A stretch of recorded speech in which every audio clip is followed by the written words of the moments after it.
Bom, quem estudou esse problema e que resolveu esse problema, que isso tem notícia na literatura, na matemática, foi um holandês chamado Dijkstra, né? Dijkstra, e até hoje o algoritmo que resolve esse problema é conhecido como algoritmo de Dijkstra. Dijkstra viveu, é, nasceu em Roterdã, na Holanda, em 1930 e morreu em Newnen, na Holanda também, em 2002. Estudou no Centrum de Mathematische, Eindhoven University of Technology e na University of Texas, em Austin.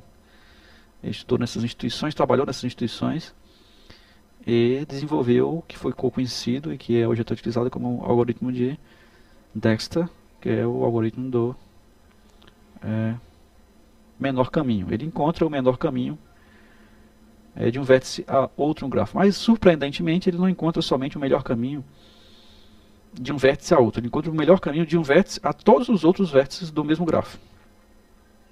É assim que funciona. Como é que funciona? Então, o computador ele não tem uma visão global de todos do grafo de uma vez só. Ele não pode manipular o grafo de uma vez só. Ele começa manipulando, como a gente tem feito em todos os programas até aqui, manipulando os elementos à medida que ele vai avançando na lista de vértices, ou à medida que ele vai avançando dentro do grafo. Ele vai manipulando elemento a elemento. Então, o que ele faz? O nosso problema aqui é qual o menor custo de ir de Caucaia, que é o vértice A, até qualquer outra cidade. Então, as cidades são Fortaleza, Eusébio, Maracanã e Itaitinga, as 4 cidades que estão interligadas por linhas de trens. Bom, na estação de Caucaia, nós nos dirigimos ao guichê e descobrimos que a viagem para Fortaleza custa R$ 50. E descobrimos que a viagem para Maracanã custa R$ 80. Então, nós vamos fazendo aqui a nossa tabelinha. Nós preenchemos aqui a nossa tabelinha. Sabemos que de A para B custa 50 e de A para D custa 80. Até o momento nós não temos conhecimento de A para D, de A para C, porque não há linha direta de A para C nem de A para E. Então o que é que eu faço? Eu tenho meus funcionários, meus agentes, enviam um agente para Fortaleza, enviam um agente para Maracanã e lá esses agentes vão me dizer qual é o caminho para as próximas cidades. Sabendo que eu só fecho o caminho de deslocamento como sendo o caminho de menor custo. É assim que eu faço. Então como é que eu faço? Eu tenho 3 regiões aqui, que eu posso separar dentro do meu gráfico. Eu tenho uma região, essa região aqui à esquerda, que são as regiões dos vértices já visitados. Eu já visitei Caucaia. Selecionei o menor, que é 50, e estou em Fortaleza. Então esses vértices aqui são os vértices conhecidos, já visitados. Tem os vértices conhecidos, porque a partir de Fortaleza eu posso me dirigir ao guichê e saber que custa 60 para Eusébio, e saber que custa 90 para Maracanã. Então eu também já sei que custa 80 de Caucaia para Maracanã. Então esses vértices aqui são os vértices que eu acabo de tomar conhecimento, mas não fechei questão a respeito de qual seria o trajeto a percorrer. E existem os outros vértices que são completamente desconhecidos para mim. Bom, então eu chegando em Fortaleza, eu começo a verificar que a distância de Fortaleza para Eusébio são R$ 60. E somando, fazendo uma pequena conta, eu sei que a distância, portanto, de Caucaia até Eusébio, via Fortaleza, ou de A para C via B, é de R$ 110. E eu ainda tenho, então eu já posso preencher os próximos itens na minha tabela. Eu coloco aqui na linha 2, que de Caucaia para Eusébio, passando por Fortaleza, é R$ 110. E eu coloco aqui sempre por onde eu vou passar. Então, R$ 50 via de Caucaia mesmo, R$ 80 via A mesmo, e aqui via B, que é via Fortaleza. Itaitinga, eu não sei nada, né? E eu marco aqui as minhas, botar um asterisco aqui para marcar que que eu estou nesse caminho. Esse caminho já foi visitado. Qual seria o próximo passo a partir daquela situação que nós estamos? Nós temos que escolher o menor custo, né? Então, o menor custo dos que sobraram ainda, dos que não foram visitados, nós temos aqui para Eusébio, que custa R$ 110, e para Maracanã, que custa R$ 80 via. Ora, então eu vou escolher o menor custo. Eu vou escolher quem?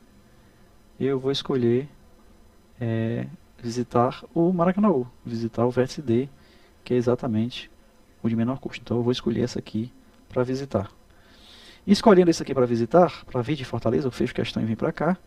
A partir daqui eu posso descobrir, nos guichês aqui, posso descobrir qual é o custo de Maracanã até Eusébio, 20, e de Maracanã até Itaitinga, 70.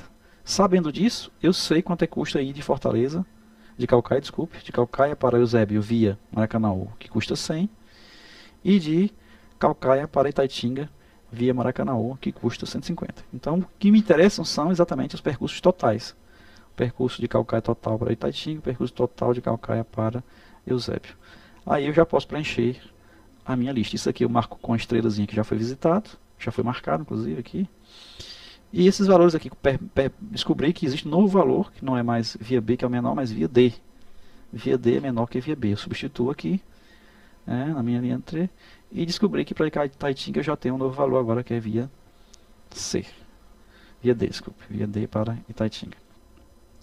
Eu fecho a questão então com a passagem de ida de Caucaia para Eusébio via Maracanaú. Então, Caucaia, Eusébio, Maracanaú vai dar um percurso total com valor de R$100. Então, essa aí é a situação que nós temos até o momento. R$50 a partir de A para B, 100 de A para C via D, 80 de A para D via A e 150 de A para E via D. A situação que nós temos até agora é essa. Então nós temos esses caminhos aqui já fechados, né? Se eu quiser ir de Caucaia para Fortaleza, eu vou por aqui. Se eu quiser ir de Caucaia para Maracanã, eu vou por aqui. Se eu quiser ir de Caucaia para Eusébio, eu vou por aqui. Porém, eu não sei ainda como chegar na Itaitinga. Qual caminho se eu vou para Itaitinga? Se eu vou por aqui, se eu vou por aqui, ou se eu vou por aqui. Tem 3 caminhos possíveis para chegar em Itaitinga.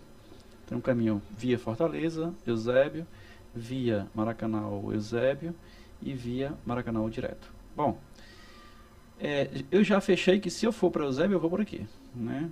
O caminho é esse. Agora, estando no Eusébio, para onde é que eu vou para Itaitinga? Então, para ir para Itaitinga, eu vou pelo caminho Caucaia, Maracanã ou Eusébio. Custa quanto? 80 mais 20 dá 100, mais 40, 140. Então, essa rota aqui, Caucaia, Maracanã ou Eusébio, dá 140. Ou eu vou pelo caminho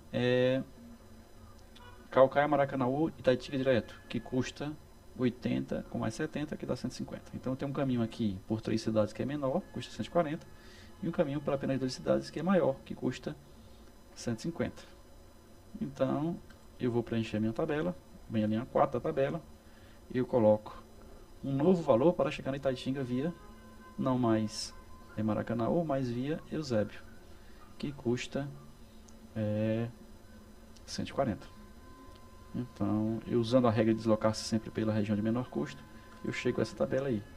Fechei a questão, ou seja, o caminho é por isso aqui mesmo. Infelizmente, quem vai em Itaitinga vai ter que, para ser mais barato, vai ter que ir por essas 3 cidades, passar em 3 cidades, e fechamos a nossa tabela. Então, da nossa tabela, no quarto passo da nossa tabela, nós fechamos com todos os caminhos e com todos os custos de ir para Caucaia para qualquer outro dos pontos ou dos nós do grafo. Então, de Caucaia para Fortaleza aqui o valor, de Caucaia para Eusébio aqui o valor, de Caucaia para Maracanã aqui o valor, e aqui ao mesmo tempo através de quem. No nosso programa número 78, nós implementamos esse algoritmo. Ele tem basicamente as mesmas classes que nós utilizamos no programa 79, com algumas pequenas diferenças. A primeira diferença é a classe distância pi, que eu usei apenas como uma estrutura de dados para guardar a distância até o vértice especificado e o endereço ou índice para o vértice pi desse vértice especificado. Bom, a seguir nós temos a classe grafo com algumas modificações. Nessa classe grafo nós temos um método chamado encontrar caminhos. É esse método que vai rodar o algoritmo de Dijkstra. Esse método ele lança mão de 2 auxiliares. Um auxiliar chama-se ajustar caminhos, né? Então e o outro auxiliar é obter menor. Então, vamos ver aqui passo a passo como é que funcionam esses métodos. Observe que na nossa classe grafo nós guardamos uma estrutura que nós chamamos matriz de caminhos. Essa matriz de caminhos é exatamente aquela matriz que nós estamos calculando os caminhos. Ela deverá conter exatamente um vértice específico e ao mesmo tempo ela deve conter o caminho ou o valor total do caminho do início até esse vértice específico. Ora, mas aí você pode me perguntar, como é que eu vou saber, tendo apenas um vértice, como é que eu vou saber qual caminho chegar até ele? Bom, neste caso, basta que a gente armazene um pai, ou seja, o nó pai, ou nó a partir do qual aquele vértice específico deve ser atingido para encontrar aquele valor. Basta que nós guardemos o pai. Uma forma de fazer isso é exatamente criando essa classe distância pai. Então essa distância pi será utilizada para guardar a distância, o valor e o vértice pi do nó atual. Ora, então a matriz de caminhos ela conterá na realidade uma sequência de objetos do tipo distância pi.